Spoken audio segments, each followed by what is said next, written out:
చెన్నైకి చెందిన జోహో కార్పొరేషన్ అభివృద్ధి చేసిన అరట్టై యాప్ ప్రస్తుతం సోషల్ మీడియాలో ట్రెండింగ్లో ఉంది. Apple app store social networking విభాగంలో ఇది నంబర్ 1 స్థానంలో నిలిచింది. అరట్టై అంటే తమిళంలో మాట్లాడటం అని అర్థం.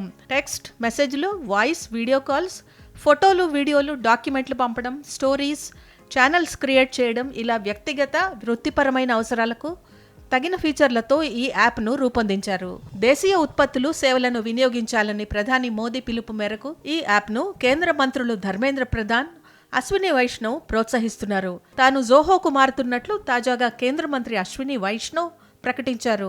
మైక్రోసాఫ్ట్ పవర్ పాయింట్ బదులుగా జోహోతోనే తాజా కేబినెట్ ప్రెజెంటేషన్ తయారు చేసినట్లు తెలిపారు. ఇదే తరహాలో కేంద్ర విద్యాశాఖ మంత్రి ధర్మేంద్ర ప్రధాన్ కూడా ఈ యాప్ను ప్రోత్సహిస్తూ ప్రజలకు వాడాలని సూచించారు. అయితే ప్రస్తుతం అరట్టై యాప్లో కాల్స్కు మాత్రమే ఎండ్ టు ఎండ్ ఎన్క్రిప్షన్ ఉంది. మెసేజ్లకు ఈ సదుపాయం లేకపోవడం గోప్యత ఆందోళనలకు కారణమవుతోంది. మెసేజ్లను థర్డ్ పార్టీ వ్యక్తులు కూడా చూడొచ్చు.